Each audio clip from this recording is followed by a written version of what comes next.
There's no secret that when an international fan thinks about a Thai drama, he will most likely think about a GMMTV series. For a lot of us, our first Thai series was from GMMTV, the most series we've watched are from GMMTV, and we are most attached to GMMTV actors. And today we're gonna see exactly why that is. So I'm definitely a GMMTV fan and they are by far my favorite Thai entertainment company. Though it doesn't mean that I don't have a lot of criticism towards this company, because I definitely do. But even though I might include some of this criticism in this video, this is not what I want it to be about. I don't want this video to be about how GMMTV is better than other Thai production companies. Because first of all, I don't know them all, but also I don't have the authority to decide what's the best and what is not. But I do think GMMTV deserves to be praised on what they excel at, and it's definitely their marketing, especially towards non-Thai fans.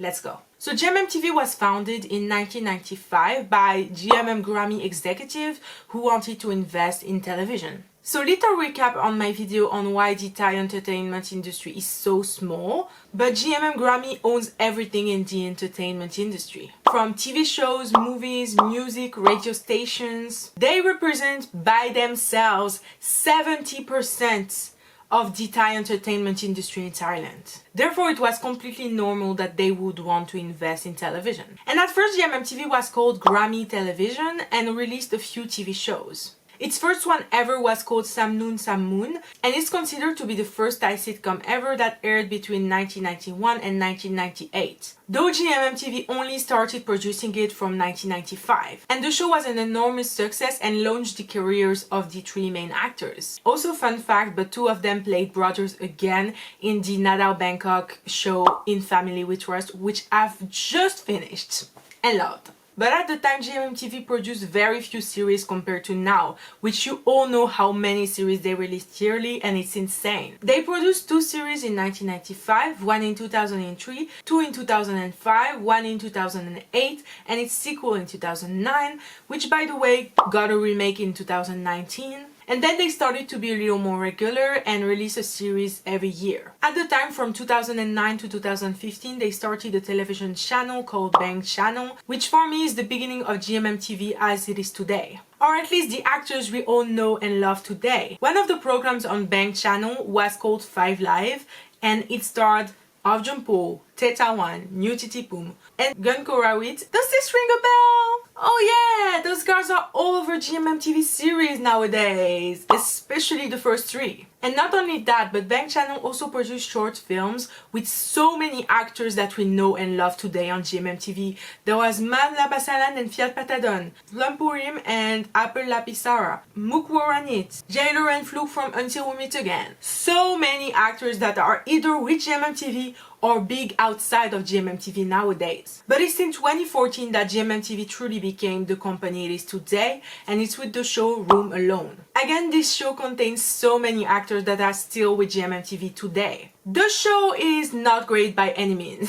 The show follows 10 main characters who live in the same building, and each episode is focused on one of them, from room 401 to room 410. The writing isn't great, the production a mess, and the acting was nowhere as good as it is today in GMMTV. This was clearly a first try at a series and not a lacorn being a soap opera. And it did take a risk with topics centering around sexuality and love, which I do think won them over a lot of teenage and young adult audiences at the time. The show was a success, and GMMTV even produced a sequel the next year in 2015 along with 4 other shows, including Ugly Duckling, which was more teenage oriented and hugely popular. Ugly Duckling was also another show where we saw the same actors as in Room Alone, like Meg Jirakit, Victor Chachawit, Nutitipoom and Av Jumpo. And as you all know, it would not be the last time we would see them. In 2016, the number of series released increased yet again, even including a Thai-dubbed version of Addicted, the one and only famous Chinese BL.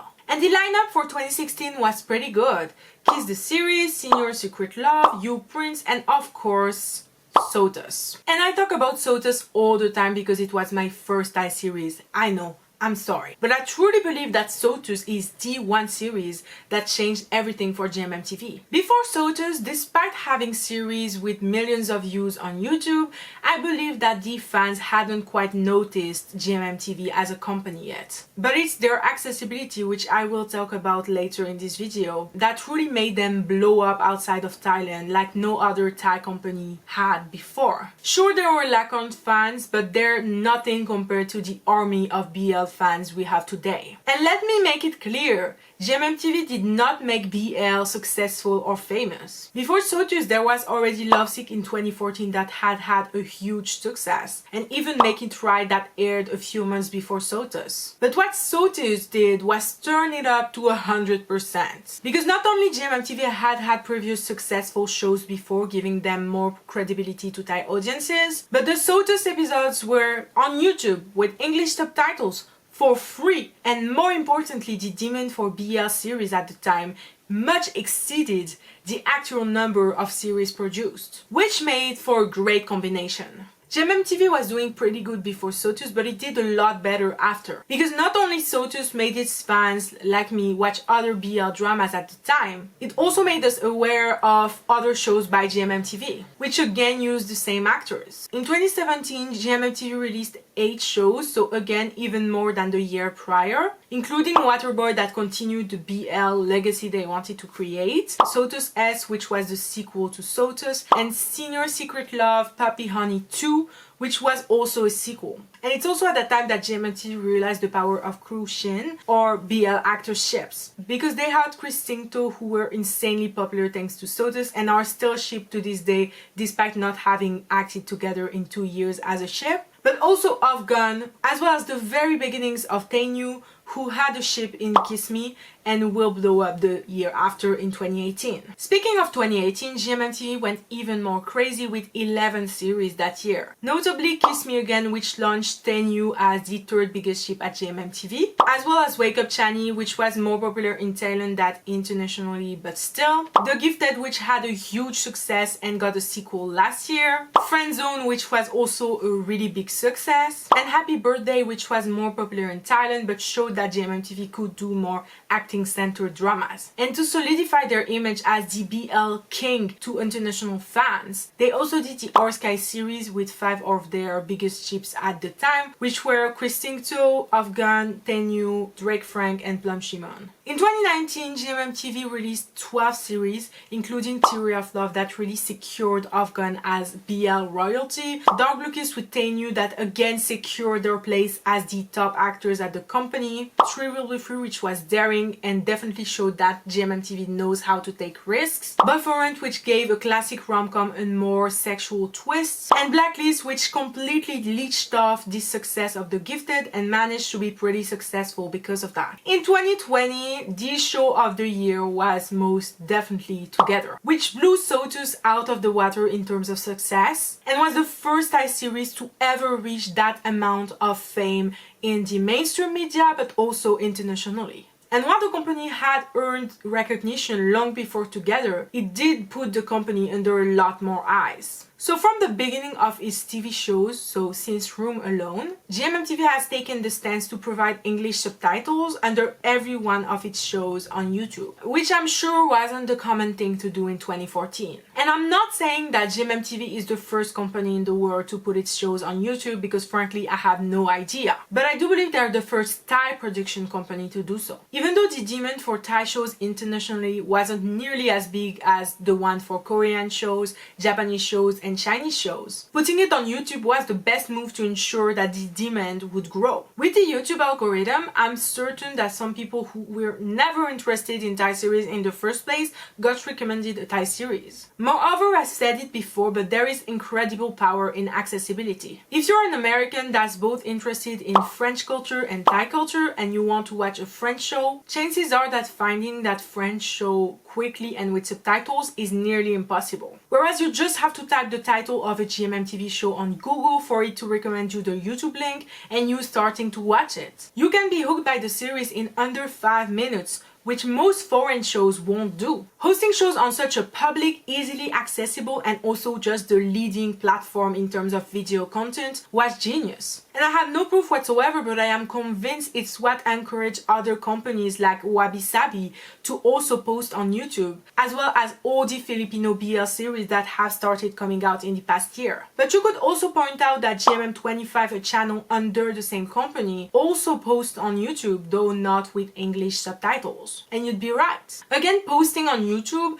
is only one half of GMMTV being the most accessible company. It's only with subtitles that GMMTV can attract international viewers. And with those English subtitles, it also opens the door to other languages to add their own subtitles, which often happens on the most popular shows on GMMTV's channel. So then putting out English subtitles not only attracts the people who speak English, but also cuts down on the possibility of illegal fan subs, while also providing a way for people who do not speak English to eventually get subtitles in their own languages, boosting the views and accessibility once again. And they've truly figured out how to please everyone. Thai people can watch their shows on TV or online TV, while international fans have them right on YouTube with subtitles. Everyone has incredibly easy access to the series, and for me that's in big part why GMMTV, despite releasing way too many shows for every single one of them to be good, still pulls in huge audiences. Many people prefer to watch something that's easily accessible and entertaining rather than their next favorite show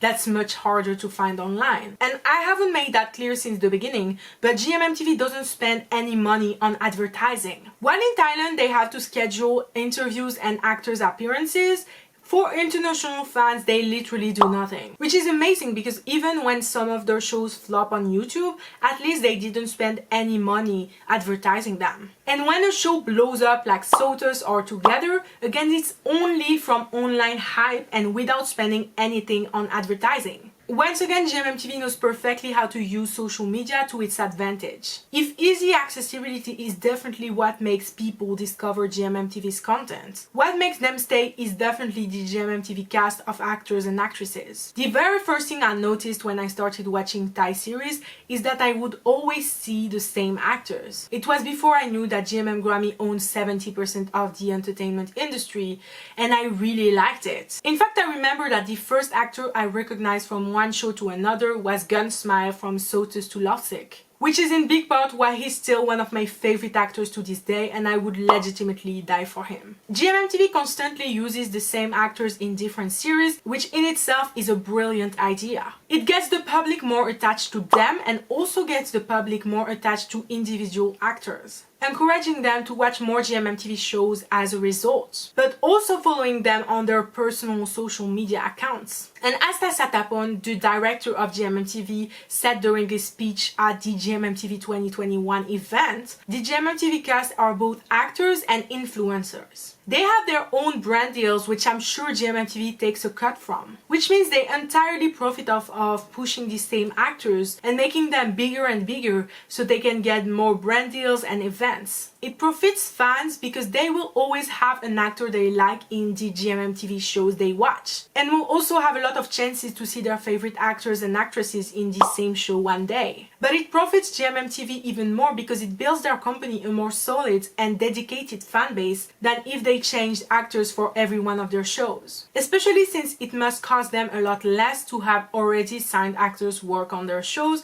rather than non-signed actors. An independent actor and a GMMTV actor definitely do not have the same experience. Because being a GMMTV actor is a branding on top of your title as an actor, where your whole image is both tied to the company but also contributes to make the company thrive. And GMMTV has always been aware of this, but even more so in the recent years with the many variety shows they've been releasing. Even though they sadly don't sub all of them like the ones with less internationally known actors, even though those shows are actually the most popular ones in Thailand, they do sub a good part of them, which gets the fans a lot more attached to their favorite actors because they get to see a more intimate and natural part of them. And I've said it in my video on the terrible GMMTV's actor stalker, but one of the most enjoyable parts of Thai actors is how accessible and natural they are. Therefore, having them be themselves in variety shows promotes the idea of a GMMTV family where everyone knows each other and gets along. If you like one actor in a series, chances are there are 5 other series with that same actors that you can watch on the same channel without barely moving a finger. Once you're done with those, you can see how that actor is in reality with those variety shows. All of that builds up what I would consider the GMMTV universe, where there's so much content released all the time that it's so easy to get sucked in. As someone who spent countless evenings watching a random GMMTV variety shows, trust me. So GMMTV is easily accessible to international viewers, has very endearing actors that are very easy to get attached to, and has a practically endless catalog of content that makes it so successful. But where is GMMTV going next? So I obviously don't know where GMMTV is going next because I don't work at the company, though I do have my idea of it. As well as some things they could do better, even though GMMTV is definitely not gonna watch this video. So it's been very clear since the beginning that GMMTV produces more series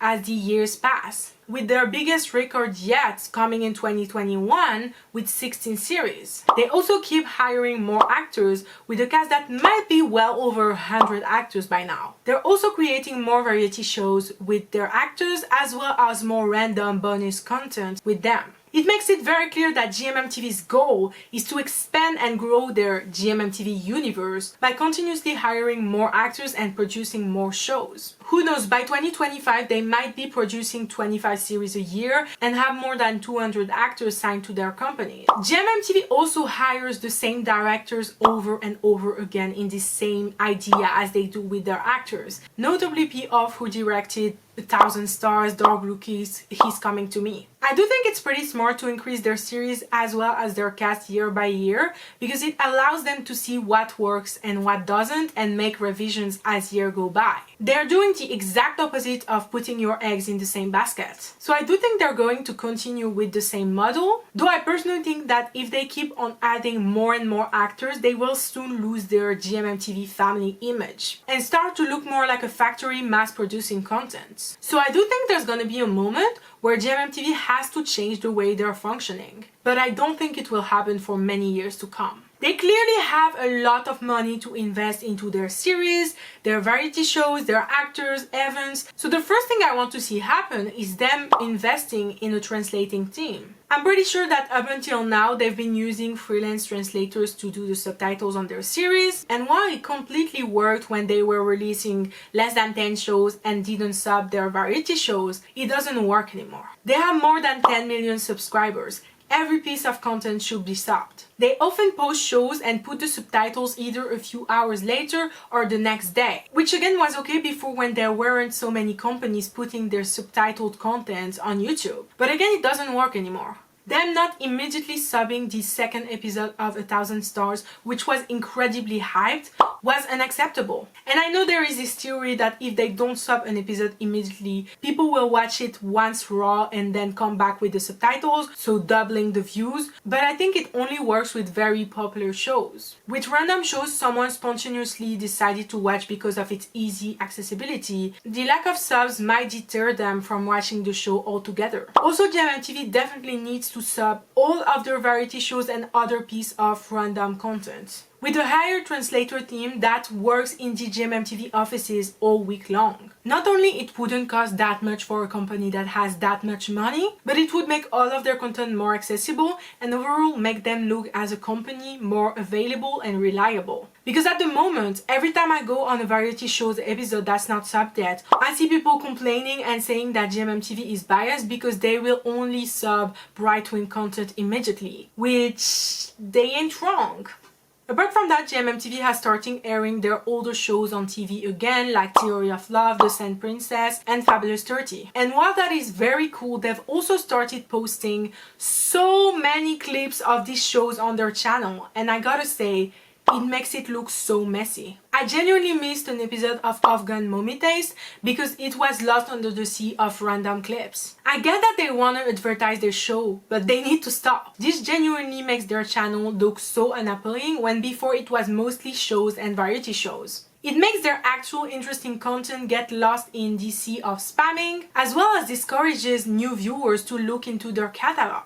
which I've spent this whole video explaining is the #1 strength of this company. Another criticism would be to stop privating their old shows. This is oddly specific and kinda random, but I've noticed they've started privating older episodes of their shows, like Room Alone, their very first series, Ugly Duckling and New Prince, which were both extremely successful and had millions of views, and I don't know why they're doing that. So I don't like that at all. Again, my favorite thing with GMMTV is that I could rewatch their series 50 times if I wanted to because they're so easily accessible, but now I can't because the episodes aren't there anymore. I don't know the reason for this move, but I don't see why they would do that at all. It just doesn't make sense. I'm also gonna need them to slow down their hiring process, as well as put more spotlight on all of their actors, not just the more popular ones. I'm a big believer that if GMMTV pushed all of their actors somewhat equally, they would gain even more success because they would be able to produce more shows without having to hire more actors. Of course, they have to work with their actors' needs, but I don't think that's fair that someone like Top Tap, who has been with GMMTV since 2014 and their very first series, only got love from GMMTV when Together blew up. And I can't help but think about these secondary actors that have been working there forever but never get any recognition. Like Naman, for example, who has been in so many huge series but still isn't given any work besides being a secondary character. And the actresses are definitely the first victim of them being put in the background, but that will be for a whole other video. So instead of adding more actors every year, they should try and build every actor they have equally first. Similarly, they should let their actors and actresses branch out a lot more. And now it's something they've started doing, but they don't do it nearly enough in my opinion. It's not rare at all to see a Nadal Bangkok actor on a GDH movie, in a GMMTV show, in other random appearances, yet it almost never happens for GMMTV actors who seem to be a lot more locked into their contracts and unable to do anything outside of GMMTV. I mean, there are a few examples like Ompawat in Do the Movie, Nurtitipum in Classic Again, and Makshi Narat in Von the Movie, but that's only a handful of actors and also their biggest ones. I personally think they should again try to push all of their actors equally in other appearances outside of GMMTV in order for the company to be everywhere in Thai media in the form of its actors. I'm also thinking about the movie business since GGH, the leader in the Thai movie industry, is also under GMM Grammy like GMMTV. So they could very easily add a GMMTV actor in their movies, but they don't. They only have Nadao actors. Not only that would establish GMMTV actors as more serious and talented, but also, as we've established, GMMTV actors represent the company, so that would put GMMTV under a lot more eyes. For me, I think kind of locking their actors into the company is a very bad move, as it's keeping them from advertising the company even more with their appearances. So I couldn't end this video without giving my opinion on the GMMTV series I've watched. So fairly quickly, here are the shows I haven't watched. Wi-Fi Society, Ugly Duckling Don't, Ugly Duckling Boys Paradise, Wonder Teacher, Love Flight, Kiss the Series, All of You Prince except for The Single Lawyer, The Ambitious Boss, and The Playful Com Arts, Lovey Dovey, Senior Secret Love, My Little Boy 1 and 2, My Dear Loser, Monster Romance, My Dear Loser, Happy Ever After, Love Beyond Frontier, Endless Love, Descent Princess, and The Gifted Graduation. Here are the shows I adore: The Gifted, Theory of Love, True Will Be Free, and probably 1,000 Stars. The shows I love are Happy Birthday, Dark Blue Kiss, Angel Beside Me, He's Coming to Me, A Gift to the People You Hate, Together, Girl Next Room, Richie Rich. The shows I like are Who Are You, Wake Up Chani, Sotus, Secret 7, Girl Next Room, Security Love, Still Together, Theory of Love Special Episode Stand By Me, or Sky, Meant to Be, Love at First Hate, Wolf, You Prince, The Single Lawyer, Friendzone 2, Dangerous Area, Ugly Duckling, Perfect Match, Fabulous 30, Secrets in Your Love, Puppy Honey. The shows I'm okay with are Mighty, Slam Dance, Girl Next Room, Midnight Fantasy, I'm Timmy 2, Universe, Boy for Rent, My Gear and Your Gown, Girl Next Room, Motorbike Baby, You Prince, The Playful Commerce, Friendzone, Love Bipolar, One Night Still, You Prince, The Ambitious Boss, Senior Secret Love, Puppy Honey 2, Sotus S, Room Alone 1 and 2, Teenage Mom. The shows I disliked are Tonhon Chonati, Blacklist, The Shipper, Wake Up Ladies Very Complicated, Waterboy. The shows I hated Do not watch these shows. Do not watch them. They are pure flying garbage. They are Turn Left, Turn Right, Kiss Me Again, and Ugly Duckling Pity Girl. Do not watch them, I swear. So to conclude, while I do stay pretty critical of GMMTV, it is definitely my favorite Thai entertainment company. I'm extremely attached to all of their actors because again, they feel like one big family. I genuinely appreciate their efforts to be easily accessible and inclusive to international fans, and I really enjoy their shows. Even though, as you can see from my ranking, a lot of them are pretty mediocre, they're all very entertaining and there's a few gems sprinkled in there. Overall, I do believe GMMTV deserves the criticism it gets from fans, and I hope it encourages them to grow and develop further. But there is no denying that GMMTV's success is very deserved and cleverly done. I do believe their marketing techniques are being used and have been used by other companies because they were so efficient, and that makes them pretty iconic in my eyes. So yeah, I hope you enjoyed this video and learned a few things, and have a good day.